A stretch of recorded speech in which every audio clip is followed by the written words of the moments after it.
Alright, I'm back with another Destiny 2 video. Thank you for the feedback on my mic. Apparently I am supposed to be closer to it, and then someone said something about an amplifier, which I don't know how to do that. I gotta look into that. Anyway, yeah, back with the Destiny video that is not about Bungie layoffs, or, well, not necessarily, or Destiny 3 or any of that.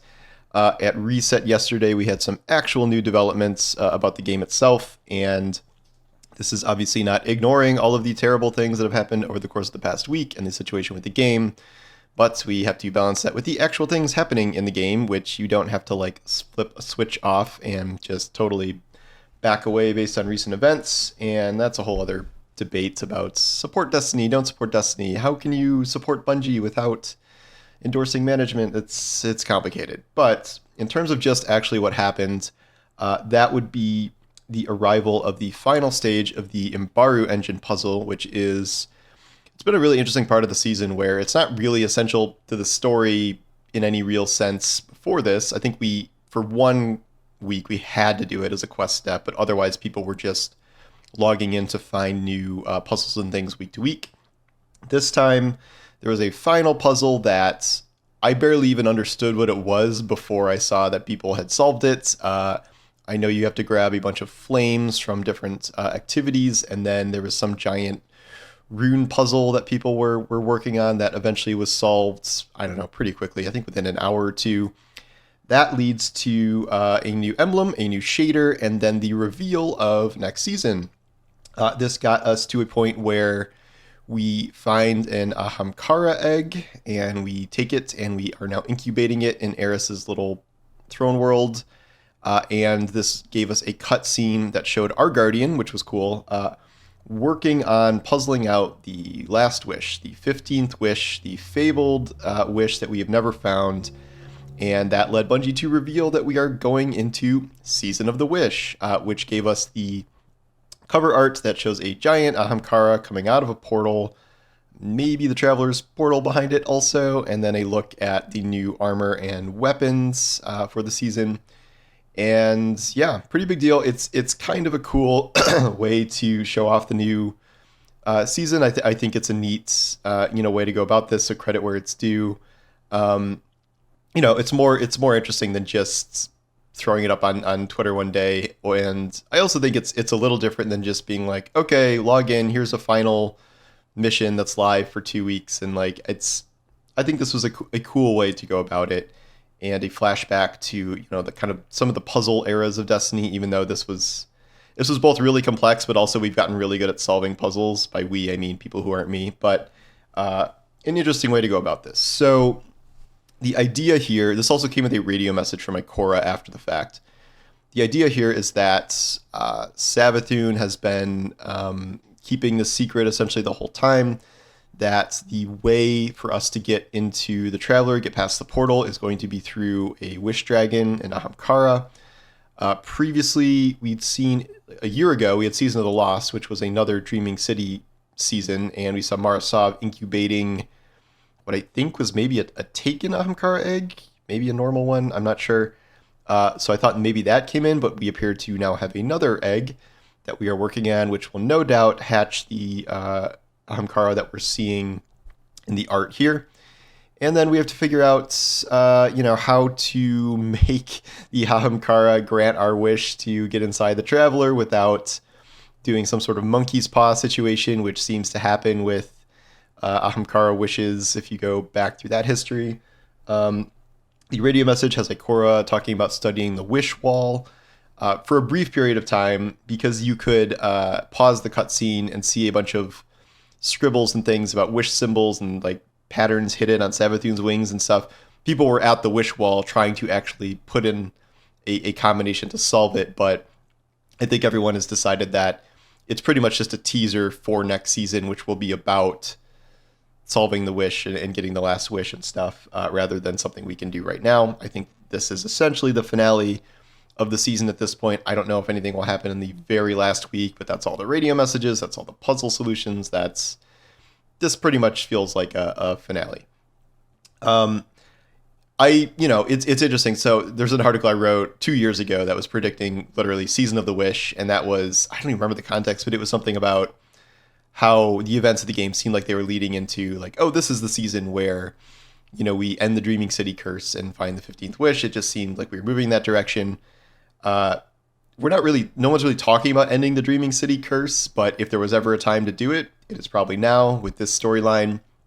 Although, what happens when you end the Dreaming City curse in the Dreaming City, story-wise, you can't really just erase all enemies from that region, so or end that cycle, really. So I don't know if that will be part of it here, or if we'll just do the 15th wish.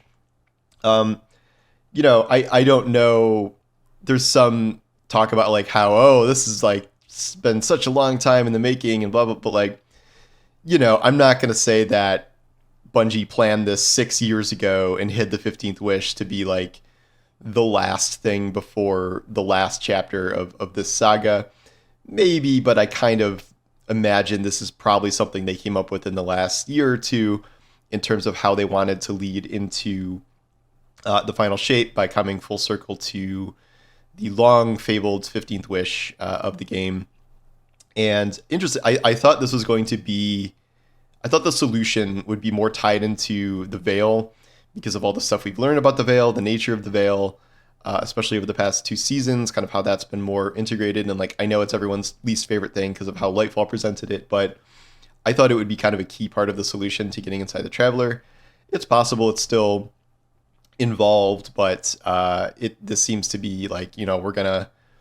I'm reminded of Ahsoka where they ride the space whales to like get across the galaxy, and that's like how they transport themselves. So I don't know, maybe we'll literally ride an Ahamkara into there. I don't think that's how it works. Like, I think we just have to have some sort of system that allows us to travel like en masse to through the portal. But once again, we're in the weird situation where we know the end result of this. Like, this happened with the Witch Queen 2 because they start promoting it so early. We know we get inside the portal. It's just a question of, and we know what's inside there. It's, the whatever it's called, the heart or something. And then, we've seen that all in previews. It's made up of our past memories and locations and things like that, where part of it is corrupted by the witness. So it's just about, we know we're at A, we know where C is, and now it's just kind of filling in the blanks with B. Well, hopefully resolving some storylines that have been, unresolved for 5-6 years now. In terms of other stuff we can see, we get the Dreaming City armor sets that we can get a glimpse of. The weapons shown here are reskins, but they are at least reskins of things that we have not reskinned before. It appears that we're going to be reskinning Season of the Chosen weapons. There's the bow and the linear fusion, and some of the Europa weapons, which were unique models that were really never used again. And those weapons, generally speaking, were not very good, with few exceptions. So, I'm curious to see what that's like, but not super shocked we're not getting fully new models for the seasonal weapons here. And of course, we do have to circle back around to the layoffs and the drama and all of that stuff that happened, because this is likely to be a season that is 6 to 7 months long. This is ahead of any announced final shape delay, but all reporting, all sourcing says that this delay is already done. Like, it's happening. It's just a matter of when Bungie announces it and if it's actually going to be. Was it Jason that said it was till June? So that would be about a 4-month delay. Maybe that date is in flux. Maybe they're trying to pin down exactly when it's coming. Maybe it's longer. Maybe it's shorter. But at the very least, it seems like this is going to be a 6-month season.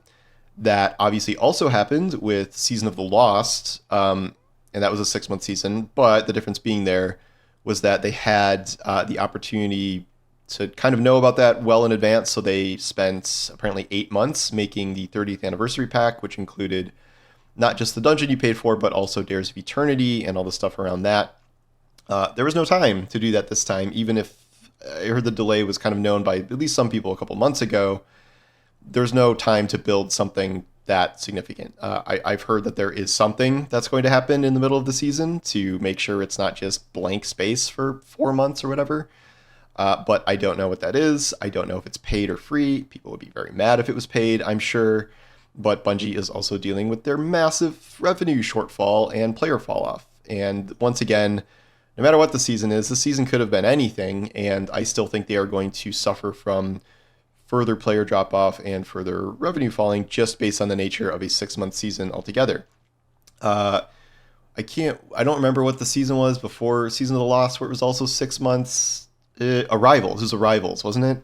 And that was a good season, but it just lasted so long that I think that ended up being the least amount I played Destiny really since like Curse of Osiris era, because there just wasn't anything to do after a certain point. It was just, it got delayed, so it was an extended, I think it was 5 months maybe, but you fell off naturally because, what are you going to do besides log in and play PvP, I guess, if that.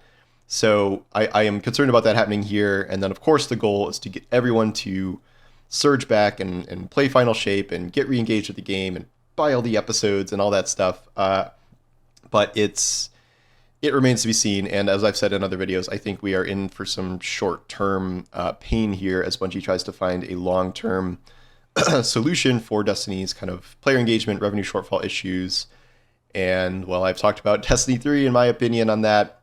Don't believe that is actually what's happening, so we will see kind of what their plan is after that. But this is the short term. Cool concept for a season, I think. Cool way to reveal it. I got to give them props for that.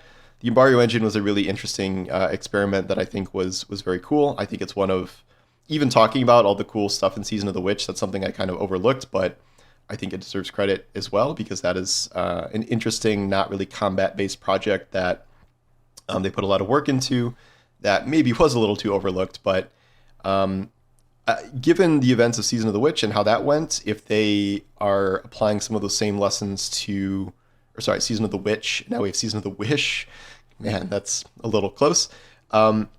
If they can, apply the same lessons here to that, it's already made ahead of time, but you know what I mean? If next season is innovative as I think this season was, that's a very good thing. And I don't think we're going to go back to Season of the Lost. Oh, here's this 6-man activity that's like not that great. And Season of the Lost did have those, I don't even remember what they're called, but like they were kind of puzzle based things in the Taken realm or whatever. That was an interesting idea. So I do believe that they're probably going to do something, a more innovative than just here's your 6-man match made activity, here's your 3-man match made activity, based on what we've seen from Season of the Witch here. And I'm very curious to see what it's like. No matter what it is, though, I do recognize that a 6-month, 7-month season is going to bring lots of challenges with it. And pretty much no matter what happens in the interim, I think it's going to struggle a bit. But anyway, that's my initial rundown, analysis, whatever, on Season of the Wish. And we will see what else we learn about it. I imagine it's going to mostly be more patch stuff. We've already gone over some like balance changes and things they're doing. We will get back to more regular cadence of TWABs and stuff as of this week. I thought there was like a PvP TWAB or something coming. And then the season itself launches at the beginning of next month. I don't remember the exact day, but we're about a month, 3 weeks-ish, whatever, away from the launch of that. And I do expect they'll probably keep everything pretty close to their chest up until maybe the week of when they get the launch trailers and stuff like that. That said, maybe they want to go a little bit harder on the marketing these days, based on player retention and stuff like that they need to fix. So anyway, thanks for watching. We will continue to talk about all angles of Destiny 2 here, but lots of stuff happening. GTA 6 trailer announced coming. Legend of Zelda live action movie announced. Oh boy, it's been a busy day for writing, to be sure. So anyway, thanks for watching, and I'll talk to you soon. Take care.